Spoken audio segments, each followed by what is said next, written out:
interrompemos a programação normal para dar um aviso de extrema importância. Hoje, no dia 17 de maio de 2019, foi roubada uma tela expressionista do Museu de Arte Nacional. Não se sabe ainda o seu paradeiro. Ô Zé! Oi, mulher. Trouxe almoço. Obrigado. Ô, mulher, sabe o que é esse tal de expressionismo? Não, Zé. Eu sou da roça, eu trabalho. Minha vida na roça é difícil, Zé. O expressionismo, como o próprio nome sugere, busca expressar assim os sentimentos do autor e nem tanto a realidade objetivamente. Zé, eu não aguento mais o dia de hoje. Hoje já cuidei de casa, fiquei de frente daquele fogão ali, quente que só os infernos. E ainda tava cuidando de menino, que Juninho tava dando trabalho da molesta. Poxa, mulher, e eu, só da miséria lá na roça, e ainda veio o diabo daquela mulher falar que está expressionismo? Eu ainda não entendi o que diabo é expressionismo. Não entendi quem foi que criou essa peste. Vincent van Gogh pertence à mesma geração de Gauguin. Embora tenha começado a pintar muito tarde, sendo a sua carreira muito breve, holandês, filho de pastores, Van Gogh testemunha nas suas obras uma grande proximidade pelo mundo camponês de uma vocação social. Admirador de Millet, sente uma verdadeira simpatia pelos miseráveis. O mesmo afirma: eu trabalho os meus quadros como eles trabalham os seus campos. A arte de Van Gogh foi dividida em 4 períodos. O primeiro período de Van Gogh apelida-se de período holandês, que vai de 1873 até 1885, uma vez que ele pinta exclusivamente paisagens e cenas da vida cotidiana dos camponeses da Holanda. Nesse período, os quadros são assinados com o seu próprio nome.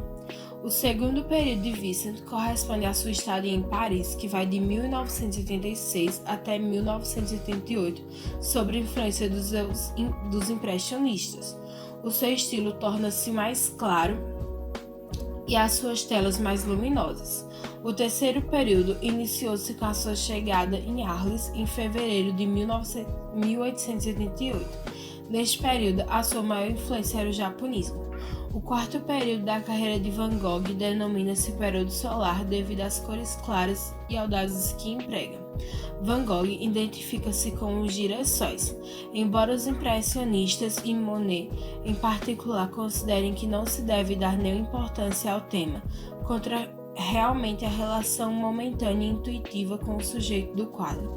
Com Van Gogh, o tema torna-se essencial, na medida em que exprime uma mensagem pessoal. As suas obras tornam-se um modo de expressão, daí o termo expressionista. Os girassóis tornam-se um símbolo do calvário do artista. Van Gogh suicidou-se e morreu na miséria, exposições após a sua morte. Diego Rivera foi um dos maiores artistas plásticos mexicanos do século XX. É considerado um dos mais destacados pintores do movimento denominado muralismo mexicano. Dono de um espírito revolucionário, Rivera buscou apresentar sua arte para o público de maneira singular. Assim, em detrimento das pinturas de cavalete, pintou grandes murais. Propôs uma arte vanguardista de grande expressividade, a partir de uma linguagem direta e repleta de conteúdo histórico, social e cultural. Foca-se principalmente nos temas nacionais, ou seja, na história do povo mexicano. Edvard Munch, nascido em 1863 a 1944, foi um dos primeiros artistas do século XX que conseguiu conceder às cores um valor simbólico e subjetivo, longe das representações realistas. Seus quadros exercem grande influência nos artistas do grupo Die-Bruck, que conheciam e admiravam sua obra. Nascido em Loten, Noruega, em 1863, Munch iniciou sua formação na cidade de Oslo, no ateliê do pintor Krog. Em seu regresso, foi convidado a participar da exposição da Associação de Berlim. Numa segunda viagem a Paris, começou a se especializar em gravações e litografia, realizando trabalhos para a ópera. Em pouco tempo, pôde se apresentar no Salão dos Independentes. A partir de 1907, morou na Alemanha, onde, além de exposições, realizou cenários. Passou seus últimos anos em Oslo, na Noruega. Uma de suas obras mais importantes é O Grito. O Grito é um exemplo dos temas que sensibilizaram os artistas ligados a essa tendência.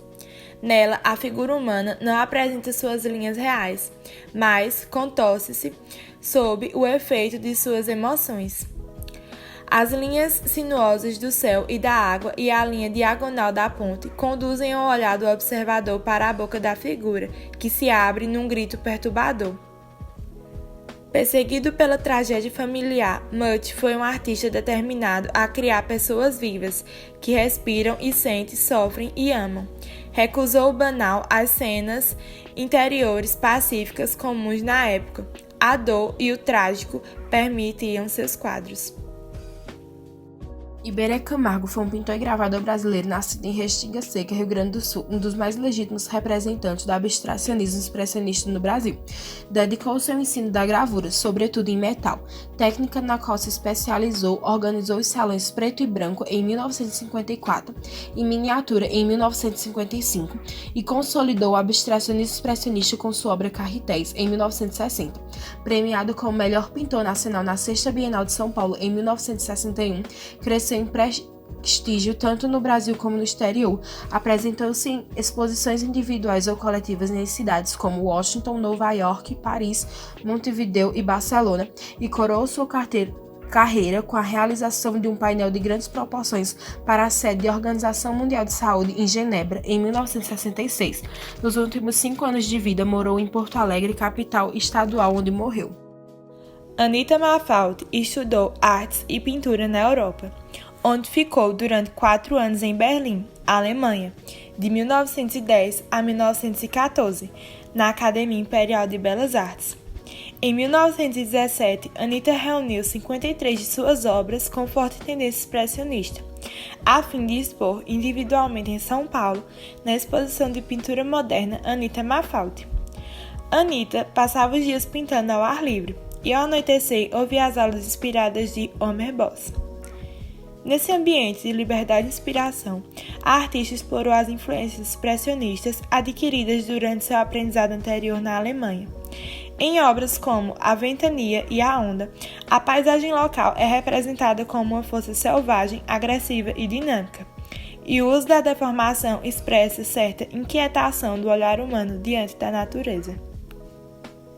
Oswald Goethe, expressionista influenciado por Alfred Kubin, ilustrador austríaco, nascido em 1877 até sua morte em 1959. Preocupado com o mistério do mundo, com o significado do ser e do existir, ia buscar na paisagem os pequenos segredos da existência, segredos que desvendavam à custa de lágrimas e suor, à custa de um trabalho árduo, mais que cotidiano, um trabalho de todas as horas, com o sol e principalmente com a noite. Com a goiva, abriu os sulcos da vida, com incisões firmes, traçava os caminhos da luz. Essa luz, terrivelmente forte, a recortar os perfis dos homens magros, dos trabalhadores, do mar e dos animais abandonados. Dava à madeira uma função nova, criava-lhe a seiva perdida, fazia participar do novo da vida esvaída há tempos. A madeira lisa se transformava num mundo fantástico, de peixes, homens, animais, casas.